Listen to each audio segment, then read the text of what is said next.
मी मी जिल्ह्याच्या बाहेर गेलोच नाहीये। या बुलढाणा जिल्ह्याच्या डीपीसीचा मी सदस्यच राहणार आहे।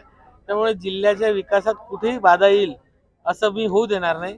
आणि मकरंद पाटील साहेब जे आज पालकमंत्री झाले आहे, निश्चित त्यांना ज्या काही अडचणी असतील, त्यांना जे काही कुठेतरी बाधा येत असेल किंवा त्यांना असं वाटत असेल की काही त्यांना शंका असतील, त्या दूर करण्याचं मी काम करेल आणि त्यांना सोबत घेऊन हा जिल्हा विकसितच्या दृष्टीने पुढे गेला पाहिजे या दृष्टीने आम्ही काम करू।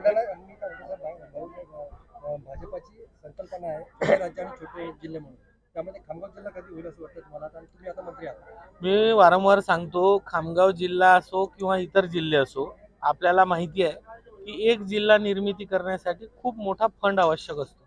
आणि आपण पाहिलं असेल की याच्यापूर्वी जे जिल्हे झाले, आज तिथे आस्थापना नाही आहे, तिथे पाहिजे आहे ते इन्फ्रास्ट्रक्चर नाही आहे।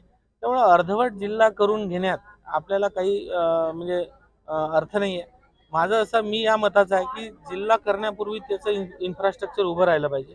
आज खामगावसाठी आम्ही त्याच्या मागे लागलो आहे। आज खामगावमध्ये आपण पाहिलं असेल RTO कार्यालय आपण पूर्ण केलं, MH56 ही ओळख आपल्याला आली। आज एक्साईज ऑफिस तिथे येते आहे, ट्रेझरीचं काम आपण पूर्ण केलं आहे, SP ऑफिसचा आपण प्रस्ताव पूर्ण तिथे नेऊन ठेवला आहे, जिल्हा सामान्य रुग्णालय 300 बेडेड केलं आहे, ज्याच्या अर्थाने त्या सामान्य रुग्णालयाच्या दर्जाचं बनते आहे। त्यामुळे अशा ज्या बेसिक गोष्टी आहेत त्या पहिले आपण पूर्ण केल्या पाहिजे। त्यामुळे ज्या दिवशी जिल्हा निर्मितीचा विचार सरकार करेल त्यात सर्वात नंबर 1 वर खामगाव जिल्हा राहील। 5 वर्षात होईल बुलढाणा जिल्ह्यात? नाही, आता ते शासनाची जी आर्थिक बाजू आहे ती ज्या दिवशी त्या प्रमाणात सक्षम होईल तेव्हा निश्चित सर्वात पहिले खामगाव जिल्हा होईल।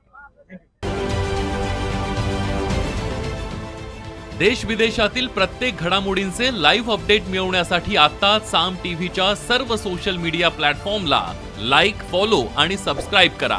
तसंच सर्व नोटिफिकेशनसाठी बेल आयकॉन प्रेस करायला विसरू नका।